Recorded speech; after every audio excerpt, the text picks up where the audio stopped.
그동안에 엘로힘 시리즈를 제가 17번 했는데요. 그 마지막 세 번째 15, 16, 17번째는 이 엘로힘과 사도 바울과의 관계에 대해서 성령님이 저희들을 이끌어 주셨어요. 그래서 15번째는 바울이 외쳤던 오호라에 관한 말씀을 우리가 공부했고, 그 다음에는 바울을 위해서 성령님이 탄식하시는 그 부분을 우리가 공부했어요. 그래서 바울이 업그레이드 돼가지고 하나님의 아들의 수준까지 올라가는 공부를 했고요. 그 아들이 됨으로 해서 이제 바울이 드디어 이제 하나님의 주권을 인정하게 되는 그런 영성을 가지는 그러한 바울의 그 성장 모습을 우리가 공부했어요. 자, 이제 바울에 관한 이야기는 이제 앞으로 제가 계속 할 터이지만 오늘부터는 이렇게 바울이 이 영적으로 성장하는 그 모습까지 우리가 봤는데, 이제 오늘부터는 우리가 좀 더 구체적으로 바울을 어떻게 주님이 선택하셨고 어떻게 쓰셨으며 왜 바울을 이렇게 은혜를 주셔서 사용하셨나, 이런 부분을 우리가 좀 심도 있게 공부를 해볼 필요가 있다라고 성령님이 저에게 이렇게 깨닫게 하세요. 그래서 우리가 사도행전 시리즈에서 바울에 관한 이야기를 많이 공부했지만 조금 각도를 달리해서 우리가 이제 우리의 믿음의 선배 되시는 사도 바울의 공부를 좀 같이 할까 해요. 그래서 오늘부터 바울 시리즈라는 주제를 가지고 그 첫 번째 말씀을 하려고 그래요. 예. 우리가 이제 바울 하면은요, 성서에서 그분의 이름이 어떤 때는 사울이고 어떤 때는 바울이고 하는 이렇게 두 이름이 있음을 우리가 알 수가 있어요. 왜 성서에는 그 사람의 이름을 두 이름으로 하셨을까? 그러면은 우리가 깨닫는 것이 있어요. 그 시대가 로마 제국 시대이기 때문에 특히 웬만한 분들은 이름을 두 가지 이름을 가지고 있었어요. 오늘날도 이제 저도 우리 한국 이름이 있고, 제가 선교지에 나가면은 토마스라는 이름을 사용해요. 이와 같이 이 로마 제국을 볼 때는 이 제국에서 쓰는 용어인 헬라어 이름을, 헬라 문화 이름을 가지고 있고, 또 유대 나라에서는 유대 사람들의 이름을 가지고 있는 거예요. 두 이름을 가지고 있어요. 바울도 마찬가지로 헬라 이름으로는 바울이지만 바울로스 그래요. 그 뜻은 뭐냐면 적은 자다, 그런 뜻이에요. 바울이란 뜻이. 그런데 이분은 훨씬 그 전에 사울이라는 이름을 가지고 있었어요. 사울 그래요. 유대 나라 사람들, 히브리 이름이에요. 유대 분들의 이름이에요. 이 사울이라는 이름을 어떤 분들은 사울 왕을 생각하면서 사울 왕이 사무엘상 9장 2절에는 사울 왕이 웬만한 사람보다 어깨 위만큼 더 컸다 그랬어요. 그래서 이 사울이라는 이름을 지레 어떻게 해석했냐면 큰 자라고 이제 이렇게 해석한 분들도 있었어요. 근데 그 원어를 들여다보면 이 사울이라는 이름은 간구하는 자, 기도하는 자, 이런 의미가 있어요. 사울이란 이름이. 그래서 사울이란 이름은 기도하는 자, 간구하는 자 이런 의미고, 바울이란 이름은 적은 자, little man, 적은 자라는 그런 이름을 가지고 있는 다른 의미의 이름이에요. 그래서 바울이 1차 선교 여행 때부터 누가가 이제 바울을 사울에서 바울로 이름을 바꿨어요. 1차 선교 여행 때부터. 근데 사도행전 13장 13절부터 거기 이제 1차 선교 여행, 구브로에서 1차 선교 여행 때 구브로에서 선교 끝나고는 이제 터키 대륙을 건너갔어요. 밤빌리아라는 그 지역으로. 그때부터 13장 13절에 보면은 바울이라는 이름을 사용하셨어요. 근데 어떤 성경은 2차 선교 여행 때 우리 아바 공부할 때는 16장에서 바울이라는 이름이 나오는데, 어떤 성경은 바울이라는 이름을 누가가 13장부터 사용하신 걸로 이렇게 성경에 나와요. 그래서 누가가 13장 9절에 이렇게 표시를 했어요. 가로치고는 바울이라고 하는 사울이 이런 말을 써요. 여기에 이제 13장 9절이 1차 여행 때, 성경마다 조금씩 다른데 그렇게 참고하시면은, 바울이라는 이름은 이제 선교사로 이방 선교 나가기 시작하면서 누가가 이제 그때부터 이제는 유대의 이름을 안 쓰고 비유대 헬라 이름을 사용하셨구나. 제가 외국에 나가면은 토마스라고 쓰는 거나 마찬가지예요. 우리 성서에 보면은 마가도 이제 국제적인 인물이기 때문에 마가의 본래의 유대 이름은 요한이거든요. 그런데 이분도 마가는 우리 공부했지만 마가는 애굽 정교회의 이제 창시자거든요. 애굽 정교회. 그래서 이분도 미셔너리이기 때문에 사도행전 12장 12절에 보면은 누가가 그랬어요. 마가는 이름이 헬라 이름으로, 마가 이름은 헬라 이름이에요. 마르코스라고 그래요. 마르코스. 헬라 이름인데 국제 이름이에요. 그런데 이제 히브리 이름으로는 요한이다 그랬어요. 그래서 마가라 하는 요한 또는 요한이라고 하는 마가, 이렇게 두 이름을 썼어요. 마가도 이 두 이름을 가지고 있었어요.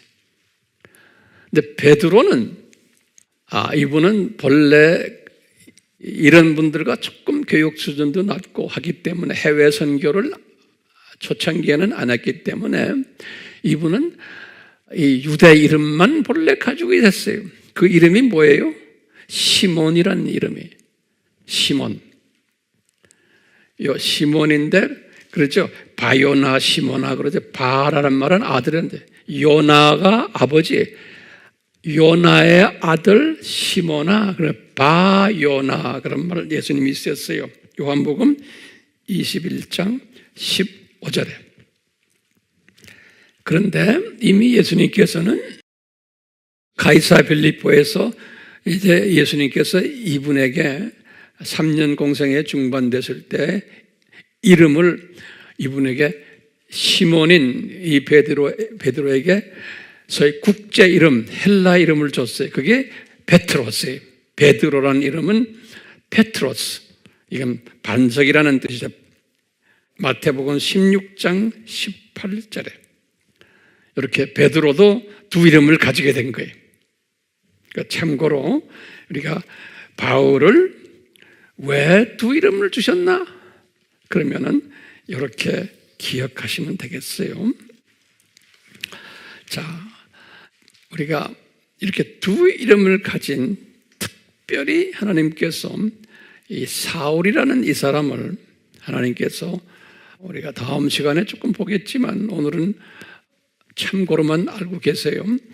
이분을 모태 형성되기 훨씬 전에, 저희 나중에 깨닫지만 창세전에 하나님의 이 사역자로, 특히 이분이 스스로가 말해요. 갈라디아서를 쓰실 때 1차 선교여행 끝나고 이분이 이제 갈라디아서, 첫 편지가 갈라디아서죠. 49년에. 그럴 때 갈라디아 교인들에게 하시는 말씀이, 내가 이 사도라는 직분을 가진 자다 그러는 거예요. 갈라디아서 1장 1절에. 그러시면서 나는 이 직분을 사람에게서 받은 것이 아니라는 거예요. 그리고는 사람들에 의해서도 아니라는 거예요. 누가 나에게 이 사도 직분을 주셨나? 이 예수 그리스도와 하나님 아버지께서 그러는 거예요. 이거 우리가 이제 하나 논리적으로 잘 아셔야 돼요. 예수 그리스도와 하나님 아버지께서 나에게 사도라는 직함을 주셨다 그러는 거예요. 주후 49년에 이분이 아주 기가 막힌 말씀하시는 거예요. 그러니까 이 사도라는 이름, 아포스톨이라고 그러죠. 이 사도라는 뜻이 뭔가요? 우리 알죠? 보내심을 입은 자라는 거예요. 보내심을 입은 자. 이런 분인데, 이분이 개종해서부터 주 35년에 3년 동안의 삶을 우리가 자세히 들여다보면 사도적인 그러한 성품이 없음을 알 수가 있어요. 이런 사도로서의 직함을 받은 분인데, 그래서 우리가 이제 제가 도표로 이제 그려놨는데, 이 도표 우리 다들 아시지만 다시 한번 보세요. 이 도표를 다 이렇게 메모리 하셔야 돼요. 메모리를 하시고는 거기에 관계되는 성구까지. 자, 그래서 우리가 이제 보시면은 예수님이 주전 4년에 태어났죠. 그럼 어떤 분은 여기다 좀 적으실래요? 요 밑에다가 어떤 분은 왜 주전 4년입니까? 그러면은 뭐라고 우리가 대답했어요? 왜 주전 4년입니까? 하면 이 달력 시스템 때문에 그랬다. 그레고리안 칼렌더라고 그래요. 로마 카톨릭 칼렌더예요. 우리가 쓰는 지금 칼렌더를 그레고리안 칼렌더라 그러는데, 이 칼렌더 시스템에 의하면은 예수님을 딱 제로로 맞히질 못해요. 그래서 이제 신학자들이, 이 전문가들이 주전 2년, 주전 4년, 주전 6년 이 세 학설이 있어요. 이 그레고리안 칼렌더에 의하면은. 그래서 우리는 주전 4년으로 잡았다. 내가 이야기를 여러 번 했어요. 그러니까 꼭 사람들이 물어볼 거예요. 그러니까 오늘날 제로라는 이때 이건 없어요. 주전 2년, 4년, 6년 이렇게 알고 있어요. 또 꼭 설명해 주셔야 돼요. 예수님이 탄생한 성경 이야기 여러 군데 있지만 누가복음 2장 7절에, 자, 예수님이 탄생하시고 약 한 9년, 한 10년 가까이 됐을 때 이제 바울이 출생한 거예요. 사울이 출생한 거예요. 어디에서 출생했냐?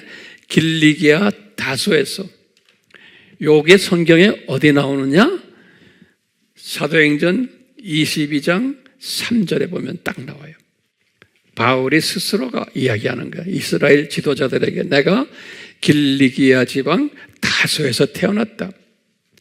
그러면 우리 지도를 딱 보시면은, 여기 지도를 딱 보시면은 여기 길리기아 지방이거든요. 여기 길리기아 지방의 다소라는데, 요 바로 옆에 여기 도시 이름이 뭐예요? 안디옥이에요. 이쪽은 시리아 지방이죠. 여기 시리아.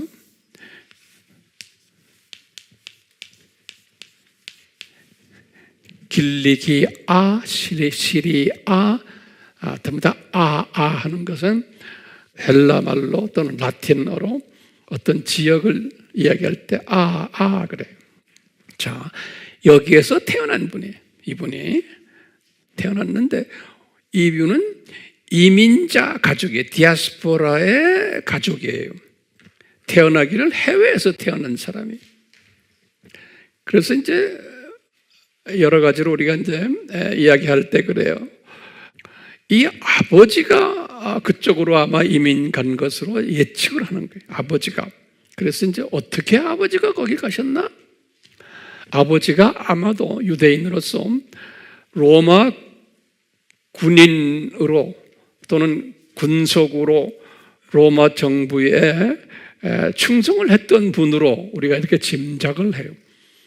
그래서 그 가족이 이 지역에 있다가 여기에 그냥 머물러 버렸다.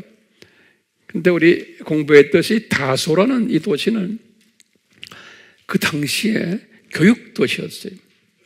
그래서 그 당시에 이 로마 제국에서 아주 유명한 교육 도시가 이 중동 지역에는요, 다소라는 데가, 그래서 University of Tarsus 그래요. 다소 대학교가 유명했어요. 그 다음에 대학교가 또 하나 있냐면 여기 알렉산드리아예요. 애굽에 이 알렉산드리아도 유명한 교육 도시예요. 그러니까 이 두 도시가 두 도시 출신이라 그러면 저 목에다가 힘을 주는 이런 그 분위기, 그 문화 속에서 이분이 여기서 태어난 거예요. 태어나서 이분이 아버지가 경제적으로 부유했기 때문에 아들을 아주 좋은 사립학교 교육을 아마 시켰지 않았나 보는 거예요. 그래서 이제 우리 하나 예측하기를 이분이 한 15, 6살 됐을 때 예루살렘에 보내가지고 또 교육을 쭉 시켜서 나중에는 가말리엘, 최고 학자인 가말리엘 수제자 중에 한 분이 되어졌다라는 이야기. 그렇기 때문에 이분은 두 문화를 가지고 있는 분이었어요.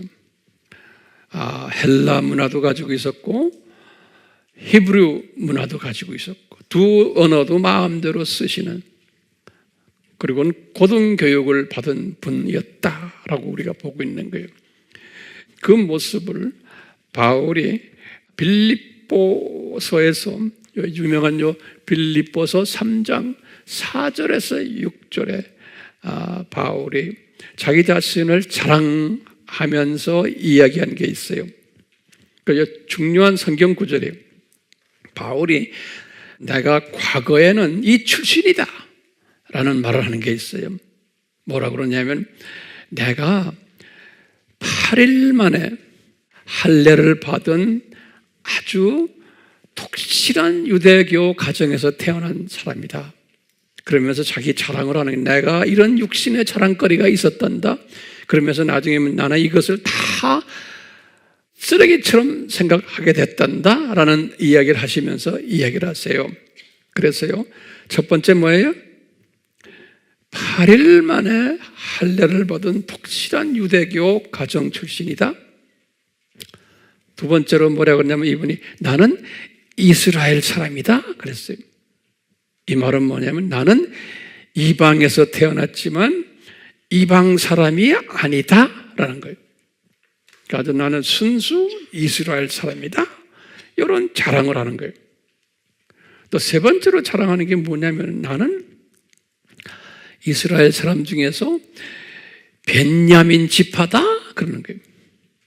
이 벤야민 지파라는 말은 뭐냐면 이 12지파 중에 이 벤야민 지파가 특별한 지파예요. 왜냐하면 이 예루살렘에서 가장 가까이에 위치한 지파예요. 그래서 벤야민 지파다 그러면 귀족 지파로 보시면 돼요. 가장 예루살렘에서 가까이 있는, 예루살렘 북쪽에 붙어 있는 그 지파가 벤야민 지파예요. 그 밑에 유다 지파가 있지만 유다 지파보다도 더 자랑스러운 지파가 벤야민 지파라고 보는 거예요. 그래서 바울이 이것을 자랑을 했어요. 내가 벤야민 지파다.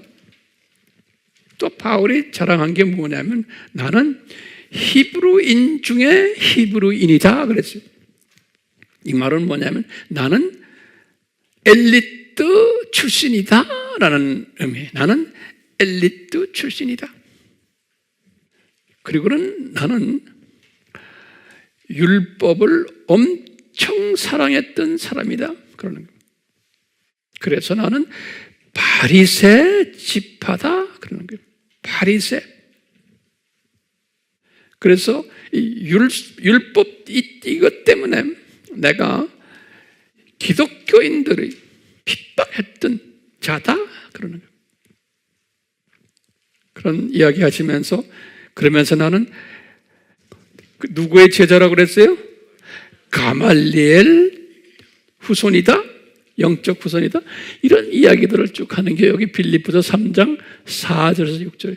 이 자랑을 한 게 언제까지 자랑했냐면 이분이 개종할 때까지, 개종할 때까지 이 자랑 속에서 산 거예요. 이 사람이 개종할 때까지. 여러분들이나 저나 다 마찬가지죠? 네. 자, 그러시면서 예수님이 이제 요 바울을 이렇게 출생시키고는 예수님께서 공생애를 시작하셨어요. 바울이 개종 전이에요.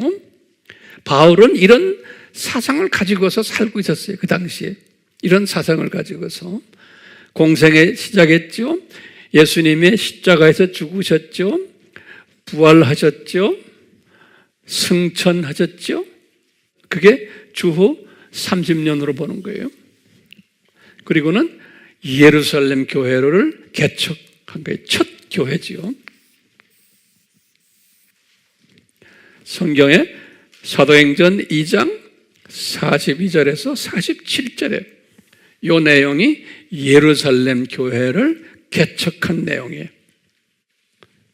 이 성경 잘 기억하세요. 그리고선 기독교인들이 이제 그때부터 이제 숫자가 많아지는 거예요. 숫자가 많아지니까 이제 예루살렘에 있는 유대교인들이 눈앞에는 이 사람들 보니까 기독교인들이 이게 문제 인물들이구나라고 보기 시작하는 거예요. 예루살렘 안에서. 근데 그 대표적으로 기독교를 문제 그룹으로 본 분이 요 사울이라는 사람이에요.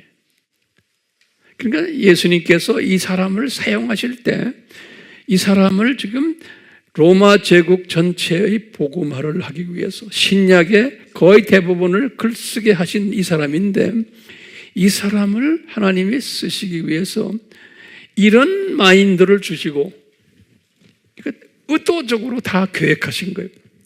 이런 마인드를 주시고는 교회가 개척이 돼가지고 기독교인들이 막 이제 살아나고 있을 때 그 기독교인들에 대한 미운 마음을 주신 대표적인 인물이 요 사울인 거예요. 하나님이 그렇게 다 그렇게 주신 거예요. 계획하신 거예요. 그래서 이분이 이 사울이 앞장서 가지고 그 유명한 스데반 집사님을 순교하게끔 한 거예요. 그러니까 이 순교에 앞장섰던 분이 요 사울인 거예요. 사도행전 7장 54절에서 60절이. 그뿐 아니라 그때부터 바울이 앞장서가지고 이 리더십이 있었던 분이에요. 예? 지방 출신인데 리더십이 있어가지고 예루살렘 교회에 핍박을 가하고 거기에 12 제자들도 다 그냥 이분한테 상처를 많이 입고 예루살렘 교회가 그 당시에 우리가 봐도 약 한 15,000명 정도, 많아야 한 2만 명 정도의 대형 그 그룹이었는데 한 건물 속에 있는 게 아니고 여러 지교회들, 가정교회들이 있었는데 이 가정교회들을 다 흩어져 버린 거예요. 거기에 주 역할을 한 분이 누구였냐? 사울이었던 거예요. 그러니까 이 역할을 한 내용이 여기에 사도행전 8장 1절에서부터 3절에 나오는 거예요. 그런 가운데 흩어진 자들이 여기 보면 지금 이 예루살렘에서 이제 흩어져 가지고 흩어진 자들이 요 지금 이 유대 지방, 사마리아 지방, 갈릴리 지방, 시리아 지방, 길리기아 지방, 이 터키 여기다 갈라디아, 본도, 갑보도기아, 아시아 쫙 퍼진 거예요. 여기 이분들이. 그건 요 동네에서만 퍼진 게 아니고 그냥 물리적으로 쫙 퍼진 거예요. 이게 하나님의 뜻이에요, 아니에요? 이게 하나님의 뜻이에요. 왜 하나님의 뜻이에요? 왜냐? 예수님께서 예루살렘 교회를 개척하시면서 하시는 말씀이 있어요. 뭐예요? 너희들은 예루살렘에서부터 시작을 해서 온 유다와 사마리아와 땅끝까지 내 증인이 되라 그랬죠. 근데 이분들이 안 했어요. 12 제자분들이 교회 개척해놓고 교회만 크게 만들어냈지 안 했어요. 예. 이 사도행전 1장 8절을 실제로 안 하니까 이것을 하도록 도구로 사용받은 분이 누구예요? 예? 여기 바울인 거예요. 하나님이 바울을 사용하신 거예요. 그래가지고 이 교인들이 다 퍼져버린 거예요. 아픔을 통해서. 다 퍼져버렸지만 이 12 제자들, 특히 리더인 베드로와 또 누구예요? 야고보죠. 이 두 지도자들의 입장에서 보면은 바울이 괘씸한 사람이에요. 그러니까 이분들은 시각이 바울도 그랬지만 이 흩어지는 이 자체가 사도행전 1장 8절을 이루기 위해서 흩어졌다고 본 분들은 아무도 없었어요. 예, 그때 사람들의 시각으로는. 그러니까 오늘날 우리 똑같아요. 항상 어떤 일들이 지금 일어나고 있잖아요. 지금 우리나라에도 무슨 일들이 일어났고 뭐 지금 여러 이것을요 우리가 이런 공부를 하는 게 이 역사적인 큰 그림을 보는 연습을 해야 돼요. 그렇기 때문에 이런 역사를 보면서 아하, 지금 일어나고 있는 우리나라의 사건들도 이 코비드-19 사건들도 전 세계 사건들도 보면서 아하, 예수님의 재림과 이것이 어떻게 연계되어 있구나. 이런 걸 보는 시각을 가지는 연습을 하기 위해서 제가 오늘 단에서 가지고 다 말씀드리는 거예요. 그러니까 역사적, 성서적 지혜를 가지시라고. 그러니까 그 당시에 베드로도 야고보도 사울도 이 사건 속에서 자기네가 있었지만 이것이 사도행전 1장 8절과 연계된 것이라는 것은 전혀 모르고서 했어요. 예. 그리고 오늘날도 그 당시에 크리스찬들도 몰랐고 100년 후에 크리스찬들도 몰랐던 사람이 굉장히 많아요. 오늘날 우리가 성경을 보는 사람들도 이것이 이렇게 연결됐구나라는 건 모르는 기독교인들, 목사들, 신학자들 엄청나게 많아요. 예. 이걸 보질 못하는. 그렇기 때문에 오늘날 일어나는 이 모든 일련의 역사적 사건들을 보고는 그것을 그냥 참새 시각으로만 보는 거예요.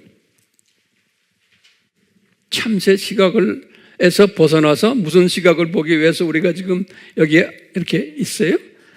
독수리 시각을 보시라고. 독수리 시각으로. 네. 자, 이렇게 해서요. 이 사건 때문에 안디옥 교회가 개척이 됐고, 저게 안디옥 교회가 이 흩어지는 사건 때문에 그 안디옥 교회를 개척한 분이 누구예요? 예수님의 십자가를 메고서 갔던 구레네 시몬이. 구레네 시몬이라는 이분도 디아스포라예요.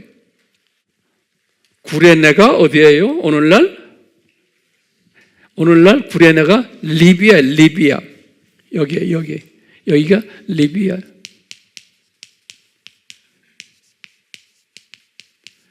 여기에 살고 있는 유대인 디아스포라예요.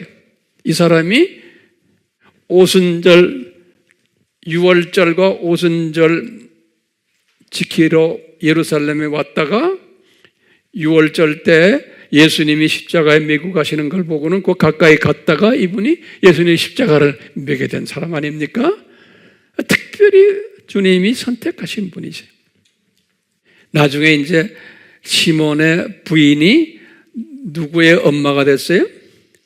사도 바울의 영적 어머니가 됐어요. 이 구레네 시몬의 부인이. 이렇게 주님의 스케줄을 보면 그래요. 자, 이런 가운데 이제 주님의 때가 돼가지고 요 개종을 요 사람이 지금 35년에 개종했어요. 그러니까 몇 살 때? 30세가 되었을 때 30세가 되었을 때 이분을 다메섹에서 이제 도상에서 개종하는 사건이에요. 왜 이분이 다메섹에 갔어요? 지금 이 사도행전 1장 8절 때문에 교인들이 다 흩어졌잖아요. 전부 흩어졌는데 그 당시에 대표적인 도시가 다마스커스예요. 여기가 시리아의 수도예요. 이 교회 출신 중에서, 예루살렘 교회 출신 중에서 요 안디옥에 간 사람들도 있지만 다마스커스에 간 사람들이 더 많았어요. 이거 더 큰 도시니까. 그러니까 예루살렘에 있는 최고 높으신 제사장들이 바울에게 지시를 한 거예요. 너 다마스커스에 올라가서 기독교인들을 다 잡아다가 이리로 데려와라. 왜? 이분들이 여기에서 전도를 많이 한다는 거예요. 그래서 시끄러워서 이곳에 있는 유대인들이 불평이 아주 많다는 거예요. 이 기독교인들이 와가지고 북치고 장구치고 길거리에서 노방전도하면서 하니까 거기에 화를, 그냥 열을 받은 분 중에 한 분이 대표적으로 그게 사울인 거예요. 그러니까 사울이 열을 안 받으면 안 돼요. 그렇죠? 왜요? 이분이 다마스커스에서 예수님을 만나게끔 디자인된 거예요. 그러니까 이분이 거기에 가야 되는 거예요. 그냥 우연히 간 게 아니고 열나서 간 게 아니고 열나도록 주님이 만드셔가지고, 그러니까 역사를 보는 시각을 여러분들이 이렇게 가지셔야 돼요. 네. 갔어요. 그래서 거의 다 도착했다가 예수님 나타났죠. 예수님이 나타나셔서 빛이 나오면서 이분이 시각장애자가 됐죠. 그렇죠? 시각장애자. 며칠 동안 시각장애자 됐어요. 3일 동안 시각장애자가 됐어요.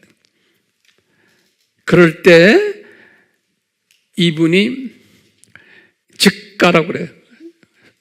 똑바른 길이라는, 그 길 이름이 직가에, 유다라는 사람 집에 이분이 들어가요. 시각장애자로서 들어가서 이제 앉아서 나름대로 지금 예수님을 만난 후에요. 그 예수님이 이제 그분을 그렇게 인도하신 거예요. 그 이제 개종한 거예요.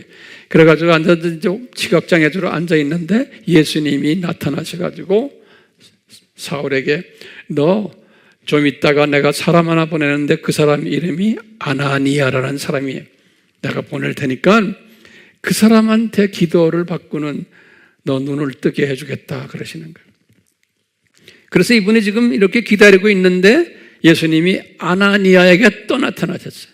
내가 이미 나타났다. 사울에게. 너 아나니아가 여자가 아니고 남자입니다.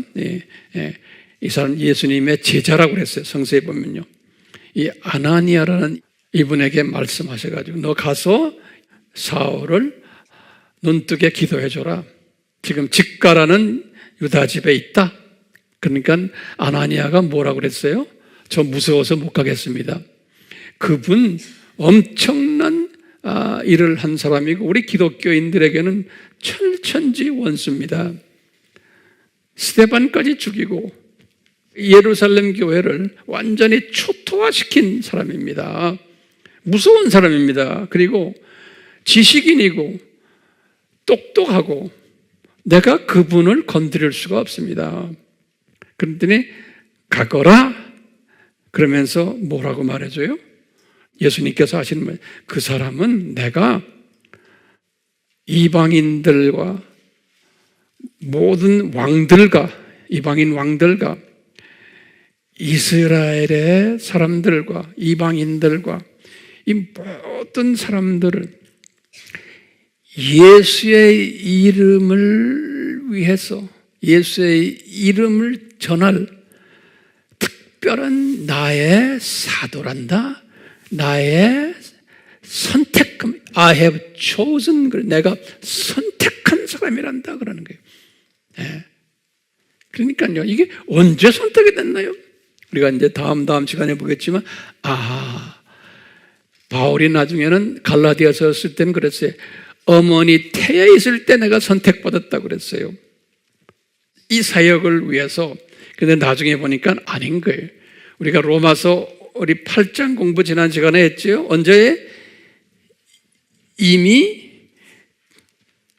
창세 전에 나를 알고 있었다라는 거예요. 사도가 될 것을, 이런 일들을 일어날 것을 창세 전에 이 디자인이 되었다는 것을 바울이 깨달은 거예요. 그렇기 때문에 바울이 어떻게 해서 이것을 깨달아요? 그냥 영적 아들이 됐을 때 깨닫는 거예요. 이게 아무나가 되는 게 아니에요. 왜요? 영적 아들이 되면 어떻게 돼요? 하나님의 주권을 이제 깨닫게 되는 거예요. 이 하나님의 주권 속에서 창세전에 나를 이렇게 디자인하셨구나라는 것을 아들 수준이 됐을 때 깨닫는 거예요. 그렇지만 이분이 그 전에는 영적 유아, 어린아이, 사춘기, 청년 때까지도 많은 사역을 했지만 이분은 이것을 깨닫지 못했어요. 그냥 나를 어머니 태중에 있을 때 그렇게 하셨다. 그 수준까지 몰랐어요. 이 순서가 있는 게. 자, 이 아나니아가 두려워했지만 아나니아에게 주신 그 말씀 뭐죠? 이분은 어떤 사람이에요? 이분은 예수님의 이름을 로마 제국 전체에 전할 사람이라는 거예요. 내가 선택한 사람이라는 거예요. 이 말에 아나니아가 용기를 가지고 찾아가서 이제 기도해주고 눈을 뜨게 만든 거예요. 그러니까 아나니아가요, 이분이 자기만 알았을까요? 이것을 이미 12 제자들에게도 다 말해줬을 거예요. 이게 중요한 개념이에요. 12 제자들, 특히 베드로와 야고보에게도 저분이 어떤 사람이라는 것을 내가 예수님한테 직접 들었습니다 라고 가르쳐 줬을 거예요. 가르쳐 줬는데 베드로와 야고보도 저 사람이 이런 사람이구나, 하나님이 특별히 사용하시는 사람이구나 알았어요. 예. 다메섹에서 딱 개종이 됐어요. 개종이 딱 되었을 때 이 예루살렘에 계셨던 베드로와 야고보, 이 지도자들과 나머지 분들, 이 12 제자들이 정말 성령님의 충만하시고 사랑이 많으셨으면, 복음적인 그러한 그 뜨거운 가슴이 있었으면 바울의 개종 사실을 듣고는 또 아나니아에게 보고를 받은 그것을 가지고 분명 말을 타고 그것으로 찾아갔었을 거예요. 축하하러, 축하해주러. 당신 같은 엘리트 그룹이 우리 기독교 교회에 필요하다. 지금 우리는 12 제자들은 이 엘리트 그룹이 아니에요. 갈릴리 지방의 어부 출신들이고, 고작해야 세리들이고, 마태 같은 사람은 그냥 계층의 사람들이 돼서 복음 전하는데 힘이 듭니다. 그러니까 이분들이 최고 엘리트 그룹이 복음화가 됐으니까 좋아가지고 감사해가지고 뛰어왔을 텐데 뛰어왔어요? 안 왔어요? 안 갔어요. 안 갔어요. 왜 그런가 하면 바울도 금방 영적으로 태어난 유아기 분이었고, 이 말씀 잘 들으세요. 12 제자들도 기독교인이 된 게 언제예요? 요때예요. 기독교인이 된 예수님을 따라다닌 것은 이때부터지만 기독교인이 된 것은 이때예요. 주 30년이에요. 그래서 예루살렘 교회 시작할 때예요. 자, 그렇기 때문에 이 사람들도 영적으로 보면은 지금 요때를 딱 보시면 5년 상관이거든요. 내가 볼 때는 베드로나 야고보나 그 제자들도 영적 유아 시대였지 않았나? 안 그러면 조금 더 봐주면 영적 어린이 시대였다라고 보고 있어요. 그렇기 때문에 이분들이 볼 때 영적 유아와 또는 영적 어린이들이기 때문에 사울이라는 저 사람을 딱 보면 조금 속된 말로 하면 밥맛 없는 사람이야. 안 그러면은 괘씸한 사람이야. 왜? 저 사람 때문에 우리 이 예루살렘 교회가 쫄딱 망했어. 교인 다 잊어버렸어.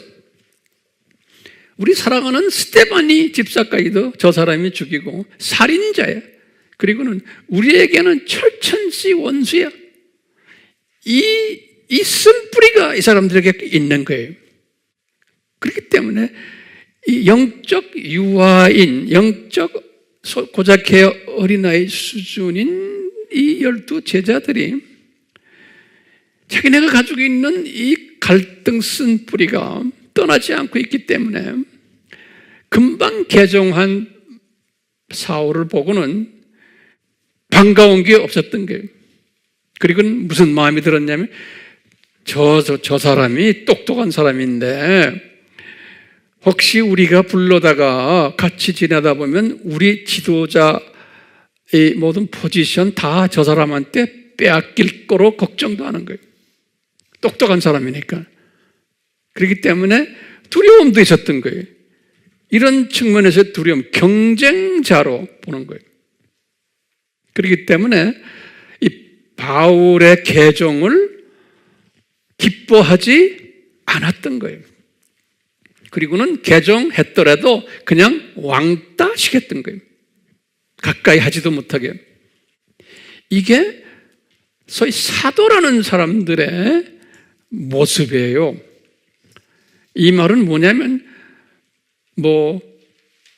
로마 카톨릭 같으면 신부나 무슨 추기경이나 뭐나 할 거 없고, 우리 기독교 같으면 목사들, 신학자들, 높은 무슨 위치에 있는 분들, 이런 사람들의 모습과 똑같음을 우리에게 보여주는 거예요.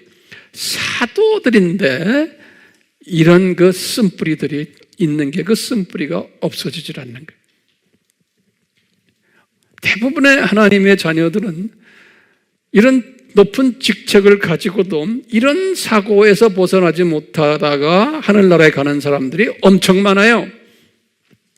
그렇기 때문에 교계가 시끄러운 거예요. 하나님의 디자인에 그 숫자가 피라미드 형태로 되어 있다고 그랬죠? 그 숫자가 유년기가 훨씬 제일 많고, 그 다음에 어린이기, 그 다음에 뭐예요? 사춘기. 이 숫자들이 엄청 많은 거예요. 이 광야의 기독교인들의 지도자급들도 마찬가지예요. 그렇기 때문에 과거 2000년 교회사를 보면 소위 직분이 높은 사람들끼리 싸움하는 이야기가 교회사 스토리예요. 그러니까 이것이 나빠요, 좋아요가 아니에요. 이것은 하나님의, 내가 볼 때는 철저한 계획 속에서 움직이는 거예요. 그렇기 때문에 우리가 지금 오늘 이 공부를 하는 것은, 이 지도자들이, 영적 수준이 낮은 지도자들은 이렇구나. 그렇기 때문에 이 12 제자들과 이 사울은 영적 아들 수준, 나중에 아버지 수준까지 올려야 되는 사람들이에요. 이 사람들은 올려야 되는 사람들이에요. 그렇기 때문에 이 사람들은 여기에서 조금씩 이 성장 고통을 통해서, 성장통을 통해서 발전해 왔던 모습을 우리가 이제 계속 공부할 거예요. 하나님이 계속해서 이렇게 하나님의 종들 중에서도 성장해가지고 아주 성숙한 사람들이 되는 그 수준까지로 디자인된 분은 계속해서 성장시키세요. 그런데 그것도 고작해야 광야 기독교 수준으로 머물게 하는 사람들은 그런 식으로 신앙생활을 하다가 그냥 데려가 버리세요. 근데 그 숫자가 훨씬 많다는 거예요. 그렇기 때문에요, 항상 보세요. 똑같아요. 같은 하나님의 말씀이라도 어려운 하나님의 말씀은 많은 사람들이 좋아하질 않아요.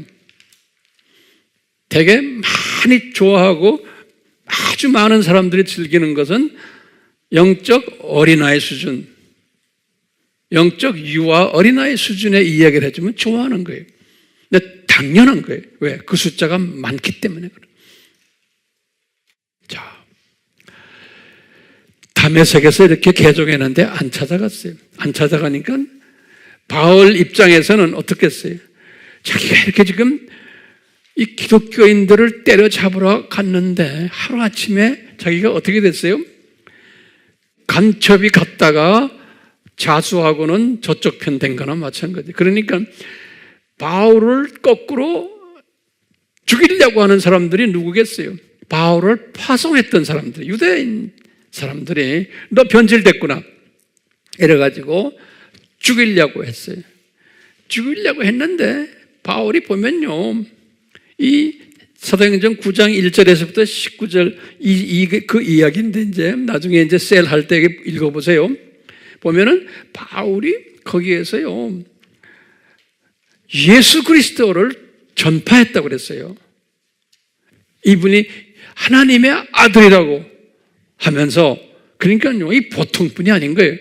영적 어린아이 수준이었지만 영적 유아 수준이 금방 태어난 사람이 우유 들고서는 막 전도 다니는 거나 마찬가지. 그러니까 특별한 분이에요. 그러니까 유대인들이 이 사람을 막 죽이려고 했던 거예요.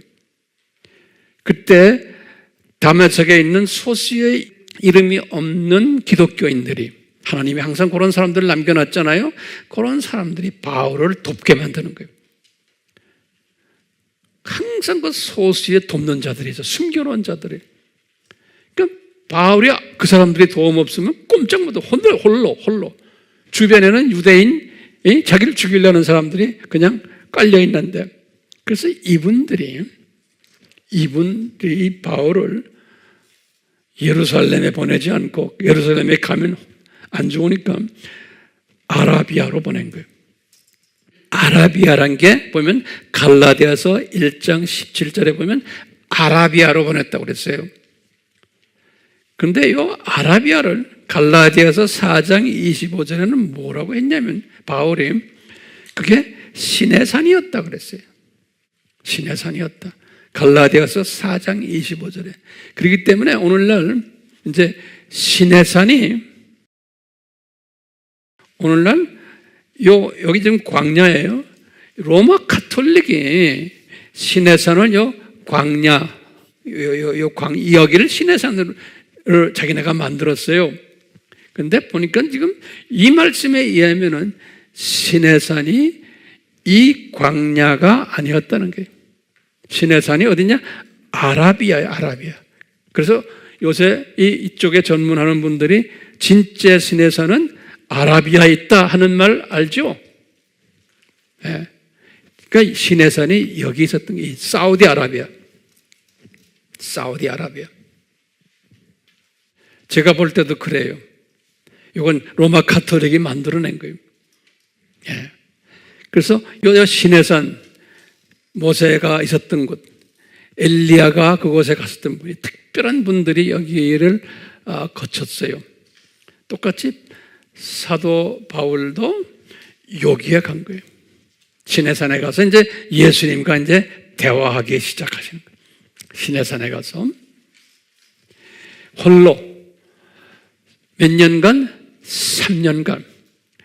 그럴 때 보면요, 예루살렘에 계셨던 이 제자님들이 본인들이 좀 찾아가서 위로해 주거나 그것도 안 하셨어요. 또는 자기네 제자들을 보내서 좀 위로했거나 이것도 안 하셨어요. 뭐 위로 서신도 보냈거나 이런 게 성경에 없어요.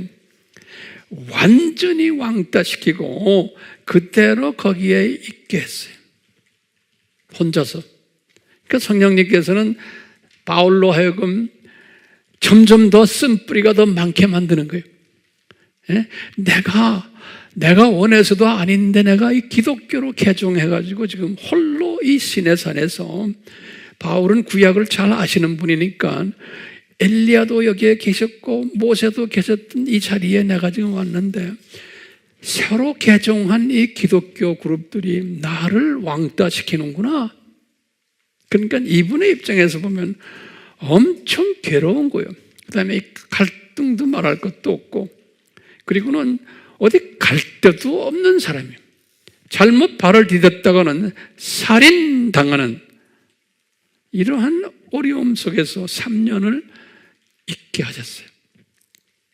그러니까 저나 여러분들, 바울에게 주시는 그 은혜가 임한 사람들은 이 과정을 꼭 겪어야만 하는 거예요. 이 외로움의 과정을. 그래서 바울이 3년을 견딘 다음에 성령님께서 바울에게 너 이제 어디로 가라? 다메섹으로 다시 올라가라. 그게 38년인 게. 이 3년 동안 저 도표 봤죠? 그러니까 38년에 다메섹으로 귀환한 게 그게 갈라디아서 1장 17절에 딱 나와요. 바울이 썼어요. 내가 다메섹으로 올라갔단다. 지금 여기에서 어디로 갔다는 소리예요? 이분이 이리로 간 거예요. 3년 후에 다메섹으로. 그래가지고 다메섹에 있는데, 다메섹에 있는 크리스천들이 바울에게 그러는 거예요. 지금 여기에서 당신을 죽이려고 하는 유대인이 굉장히 많아요. 다메섹에 지금. 그래서 이분을 살짝 모셔가지고 어디로 데려갔냐면 예루살렘에 가시오. 거기에 그래도 교계의 지도자들이 거기에 계시고 기독교의 센터가 거기에 있는데 당신같이 엘리트 출신이 교계에 들어왔으니까 거기에 가셔야 됩니다. 그래서 큰형님들에게 인사도 드리고 교제하십시오. 이런 어드바이저를 받은 거예요. 그런데 이 감사한 것은 이 사울이 그 어드바이저를 받았어요. 받아가지고 이분이 그러니까 3년 동안 많이 깨졌어요. 3년 동안 많이 겸손해지고는 내가 나보다도 교육도 덜 받았고 갈릴리 출신들이고 어부 출신들이고 저분들 내가 좀 얕잡아보고 있지만 내가 그래도 지도자니까 가서 인사드려야지. 그리고 예루살렘으로 내려간 거예요. 예루살렘으로 내려갔는데 주님께서는 바나바를 준비하신 거예요. 바나바는 12 제자 출신이 아니잖아요. 구브로 출신 아니에요. 바나바가 아직 이 사람도 디아스포라 출신이에요. 구브로 디아스포라 출신이기 때문에 바울의 마음을 알아요. 그러니까 구브로가 여기 있잖아요. 그러니까 바울과 같은 동네 사람이에요. 예. 그래서 바울을 예루살렘에서 이렇게 보고는 찾아가가지고 당신 걱정하지 마. 내가 12 제자들 특히 높은 분들 소개해 줄게. 그래가지고 베드로를 소개해 주고 나중에 야고보까지 소개해 줬어요. 그래서 베드로와 야고보를 만나게 해준 사람이 바나바예요. 갈라디아서 1장 18절에서 19절에 거기에 기록이 되어 있어요. 그런데 베드로와 야고보가 이분을 만나가지고 감싸주질 않았어요. 보면 나머지 제자들에게 말을 해가지고 한번 큰 잔치를 한번 한다든가 점심이나 저녁 식사를 같이 하질 않았어요. 나머지 제자들은 만나도록 기회를 주질 않았어요. 그렇게 좁은 사람들이었어요. 그러니까 형식상으로 한번 만난 것뿐이지 별로 좋아하질 않았어요. 그 영적 유아나 어린아이 수준의 쓴뿌리들이 많았기 때문에 그분들도 왜? 베드로도 쓴뿌리 많은 거예요. 개인적인 쓴뿌리도 있지만 이 바울과의 관계에 있어서의 쓴뿌리, 우리 교회를 망하게 만든 저놈, 우리 교회 안수 집사를 죽인 저놈, 교만한 저놈, 저기 어떻게 교계에 들어와가지고 우리 앞에서 얼쩡거려? 그러니까 보기도 싫은 사람이에요. 그게 소위 예수님의 제자라는 사람들, 사도라는 사람들이 가졌던 사고방식이었어요. 그러니까 이런 것들이 교회 시대에 반드시 있다는 것을 우리는 알아야 돼요. 왜 그래? 저 사람들은 저렇게 높은 분들인데. 그렇게 하지 마세요. 성서에서 이런 것을 우리에게 가르쳐 주는 거예요.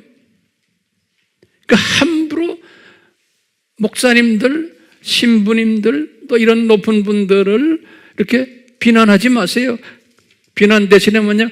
당연히 이 사람은 이 수준의 사람이구나. 그 하는 행동 보니까 그러면 그걸 그대로 안아주세요. 오늘 메시지의 키포인트가 이거예요. 이게 성서적인 하나님의 자녀들이 취해야 될 우리의 접근 방법이고 세상을 보는 시각이에요. 교회를 보는 시각인 거예요. 어떤 사람들은 그 수준에서 이분들처럼 발전하는 사람이 있냐면 어떤 지도자들은 10년 전이나 20년 전이나 지금 똑같아. 어떤 데는 더 심해. 그러면은 왜 그래 하고 소리 지르지 마시고, 그래서 또 유튜브에 올려가지고 공격하지 마시고 그대로 놔두세요. 대부분의 사람들은 그런 게 유튜브에 뜨면 좋아가지고 접속수가 수만 명, 수십만 명 막 와요. 그래서 할렐루야, 아멘, 어쩌고 저쩌고 막 해요. 이런 걸 여러분들이 볼 수 있는 시각을 가지셔야 돼. 할렐루야, 아멘하고 같이 욕하는 사람 많아야 적어요? 많게 돼 있는 거예요. 거기에 끼시면 안 된다는 거예요. 그 목적으로 지금 우리 이 공부라는 거예요. 자, 이 바울이요, 이 예루살렘에 가가지고요, 이분이 잠깐 이 두 리더를 만나고는 그 나머지 시간은요, 이름도 없는 기독교인 그룹들이 젊은 장년들이겠죠. 바울을 바디가드를 했어요. 왜냐하면 예루살렘에서 바울을 죽이려고 하는 사람이 엄청나게 많아. 저 변질된 저 간첩이다. 우리가 파송해서 기독교인들 죽이려고 했는데 지가 기독교인이 돼버렸네. 그래가지고 바울이 참 훌륭한 게요, 자기를 죽이려는 사람들이 가득 있는 데에서 예수 그리스도가 하나님의 아들이라고 외치고 다녔다고 그랬어요. 예루살렘에서. 그러니까 여기에서 차이가 나는 거예요.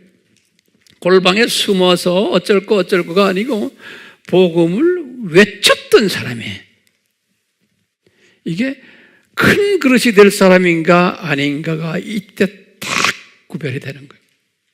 큰 그릇이 될 사람은 벌써 달라요. 하는 행동이. 이 분량이 큰 분량이 되는 사람들 하는 행동이 달라요. 그런 분별하는 분별력도 가질 필요가 있는 거예요. 사람 눈치 안 보는 거예요.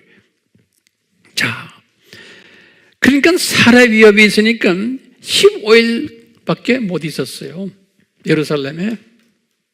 그래서 주변에 건장한 크리스찬 청년들이 바울을 예루살렘에서 그분을 모시고는 가이사로 도망간 거예요. 그래서 여기에서 가이사로 간 거예요. 가이사로 가가지고 성경 말씀 나오죠? 가이사로 갔다. 사도행전 9장 30절 보면 딱. 그리고는 가이사에서 마침 이 배가 상선이 있어서 그 배를 타고는 길리기아 다소에 도착한 거예요. 사도행전 9장 30절에서 또 갈라디아서 1장 21절에 보면 이번에 지금 요 고향으로 이제 도착한 것이 몇 년에? 그게 주후 몇 년에? 8년에, 38년에. 자, 이렇게 했는데, 바울을 잠깐 보면요. 바울이 이렇게 개종해가지고, 요 3년 동안에, 지금 요 3년 동안을 우리가 유아기로 보는 거예요. 바울이 금방 예수님 안에서 태어나가지고, 요 자기 고향 도착한 때까지를 우리가 영적 유아기로 보면 돼요. 이 영적 유아기 기간에 우리가 영적 유아들, 우리 출애굽한 영적 유아들 공부했어요. 이분들은 출애굽을 해서 법적으로는 하나님의 자녀들이 됐지만 아직도 애굽 문화를 그대로 가지고 있었어요. 애굽화된 기독교인들이. 그 원칙이 그대로 바울의 삶에도 그대로 적용이 되는 거예요. 예. 다시 말하면 바울의 속사람, 법적으로는 하나님의 자녀지만 바울의 속사람 속에는 뭐가 있냐면은 두 법이 그대로 있는 거예요. 하나님의 법과 또 죄와 사망의 법. 다른 말로 표현하면 애굽에서 가지고 있었던 쓴뿌리들 그대로 가지고 계셨던 거예요. 바울이. 그러니까 개종 전에 가지고 있었던 모든 쓴뿌리들 그대로 갖고 있었어요. 이 3년 기간에도. 그러면 어떤 쓴뿌리들을 가지고 있었을까? 제가 한번 정리를 해봤어요. 요 3년 동안 이렇게 고통스러우면서도 이분이 정리하지 못한 쓴뿌리들, 애굽에, 다시 말하면 개종 전에 그 가지고 있었던 성품들 그대로 있었어요. 첫 번째 성품이 뭐냐면 이분이 가지고 있었던 엘리트 의식이에요. 그것을 벗어나지 못했어요. 그 자기가 히브리인 중에 히브리인이고 가멜리알의 제자고 하는 이 엘리트 의식은 그대로 있었어요. 두 번째는요, 이분은 선민 의식이에요. 다시 말하면 타민족 배척 사상이에요. 그래서 이분은 자기는 이스라엘 사람이라는 걸 강조했듯이 이 사상이 아직도 남아있었어요. 세 번째로 남아있었던 게 뭐냐면 이분이 자기가 베냐민 지파라는 걸 항상 자랑했죠. 그러니까 지파 우월주의. 같은 이스라엘 사람이지만 그래도 나는 그래도 우수 사람이다. 이 사상. 네 번째로는 이분은 자기는 정통 유대인 의식을 가졌던 사상이에요. 왜냐? 나는 8일 만에 할례를 받았던 사람이다. 그 다음에 다섯 번째는 정통 유대교 교파 의식을 가졌어요. 나는 가장 보수적인 바리새파다. 이것을 벗어나지 못했어요. 여섯 번째는 자기는 정통 유대 종교인 의식이에요. 왜냐하면 빌립보서에 보면은 나는 율법으로는 흠이 없는 자다 그랬어요.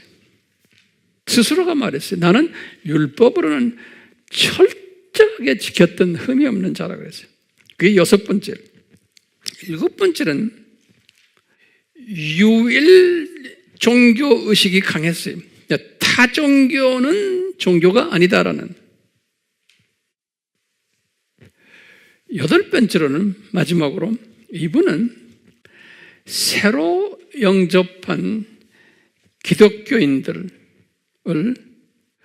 무시했던, 다시 말해 천한 사람으로 취급한 특히 12제자들을 하충 불효로 생각한 거예요. 그러니까 이분이 하나님의 자녀로 개종이 됐지만 아직도 이 쓴뿌리들, 이분의 속 사람은 이런 사람이었어요. 그렇기 때문에 이분은 기독교 지도자들, 예루살렘에 있는 기독교 지도자를 보면은 아주 불편했어요. 이분들에 대한 갈등이 있었어요. 똑같이 기독교 지도자들도 이 사울을 보면은 사울의 그 내면을 알고 있었기 때문에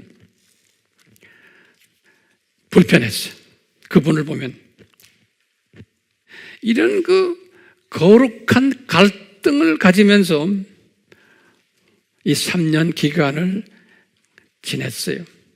그렇기 때문에 이분이 자기 고향 다소에 있을 때, 우리가 다음 시간에 제가 계속 하겠지만 한 번도 찾아가지도 않았어요.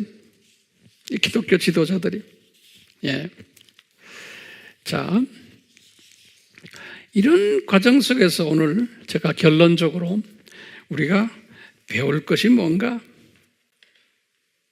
그러면은 이 영적 성장 이 단계 있죠? 이 영적 성장 과정은 모든 기독교인들은 다 이 과정을 거쳐야 하는구나라는 것을 우리가 배우게 돼요. 그런데 어떤 사람은 하나님의 특별한 예정 속에서, 디자인 속에서 1, 2, 3 과정이에요. 유아, 어린아이, 사춘기 과정을 빠른 시일 내에 거치게 하고는 이제 청년 단계로 가고 아들, 아버지 단계로 가는 그러한 분들도 계시고, 어떤 분들은 1, 2, 3 단계 광야의 기독교인 단계를 이 단계만 하다가 나중에 천국 가게 하는 사람들도 있는데 이 숫자가 훨씬 많아요. 그렇기 때문에 지금의 이 단계, 지금 바울이 지금 경험하는 이 단계는 영적 유아 단계이기 때문에 아직은 오호라 하는 이 단계는 아니에요, 기요? 아직 오호라 단계가 아니에요. 오호라 단계는 언제예요? 영적 청년 정도 됐을 때 깨닫는 단계가 오호라, 내 속에 두 법이 있구나. 하나님의 법과 죄와 사망의 법이 공존하는구나. 이것을 깨닫는 단계가 언제예요? 청년기 단계예요. 그 전에는 이 두 개가 이렇게 있다는 것 자체도 감지 못하는 그런 단계예요. 그러니까 오늘 바울이 지금 경험하는 이 단계는 오호라 단계와는 거리가 아주 먼 단계예요. 우리가 오늘 이런 것을 공부하는 목적이 뭘까요? 목적은 이래요. 우리 주변에 사람들을 이렇게 크리스천들을 보면서 내가 이제 영적 지혜와 명철과 지식을 가지고 영적 분별력을 배양하는 거예요. 이런 걸 공부하면서, 그러면서 기독교 역사가 이래 왔구나. 그리고 오늘날도 이런 사람들이 이렇게 있구나. 각 분량이 다른 사람들. 같은 크리스천들이지만 은혜의 분량이 다르고 은사의 분량이 다르고 믿음의 분량이 다른 사람들이 공존해서 살고 있구나. 이것을 우리가요 깨닫는 거예요. 이것을 깨달은 다음에는 그 다음부터 내가 상대방을 딱 볼 때 그 분량 사이즈만큼 그냥 인정해주고 있는 그대로를 그냥 안아주는 성숙한 사람이 되라고. 그것을 비평하거나 또는 무시하거나 또는 부정적으로 코멘트하거나 그러지 마시고, 아, 저분은 그 수준이구나. 바울이 그것을 깨달았어요. 영적 아들이 된 후에. 그게 어디에 기록되어 있냐면 로마서 12장에 깨닫게 써 있어요. 우리가 때가 되면 제가 자세히 설명할 거예요. 바울이 그때서야 깨달았어요. 로마서 12장에서. 예. 그렇기 때문에 모든 사람과 가능하면 다 평화스럽게 지내라. 있는 그대로를 안아주고, 그리고 어떤 분이 너에게 좀 불리한 이러한 일을 하면 그냥 놔둬라. 하나님께서 때가 되면 그분의 머리에 숯불을 올려놓아서 하나님이 다 알아서 하신단다. 그때까지 그냥 기다려라. 근데 이 기다릴 수 있는 파워가 어떻게 나와요? 이 디자인을, 이 원칙을 내가 소화했을 때, 이것을 내가 알고 있을 때 참을 수 있고 기다릴 수 있고 안아줄 수 있는 거예요. 그렇기 때문에 우리가 이 지식과 명철과 이 지혜가 절대적으로 필요한 거예요. 그렇기 때문에 우리는 지식이 있어야 돼. 명철이 있어야 되고, 그 다음에 뭐가? 지혜가 있어야 돼요. 그러면은 이제 하나님을 경외하는 마음이 들어오는 거예요. 아, 이분이 철저하게 하나님의 주권 속에서 하나님의 자녀들을 이렇게 디자인하셨구나 라는 것을 깨닫고, 아, 대단한 하나님이시구나, 이분을 경외하는 마음이 들어오게 되어 있다고 저는 보고 있어요. 그런 차원에서 우리가 지금 오늘 이 말씀 공부를 하게 됐어요. 네. 다음 시간에는 또 한 단계 업그레이드 해가지고 또 우리가 이제 성령님이 우리에게 가르쳐 줄 거예요. 우리 성령님이시요, 각자에게 성령님의 지식과 명철과 지혜와 영적 분별력을 허락하셔서 우리가 대면으로 비대면으로 지금 이 말씀을 듣고 있는 사랑하는 주님의 자녀들 위해 영적 분별력을 배양시켜 주셔서 시대를 읽을 수 있는 영적 분별력 배양해 주시고, 이 새로운 세대에 어떻게 우리가 살아야 되냐를 가르쳐 주시고, 용감하게 이 시대를 내가 잘 소화하면서 나의 삶을 전진시키는 복된 자들 되도록 마지막 때 주석근 역할을 지혜롭게 잘 할 수 있도록 주여 도와주시옵소서. 예수님의 이름으로 기도드리옵나이다. 아멘.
예수 그리스도의 은혜와 아버지 하나님의 사랑하심과 성령님의 가르치심이 오늘 이 레슨 속에서 우리의 삶을 지배하도록 은혜 베풀어 주시기를 축원하옵나이다.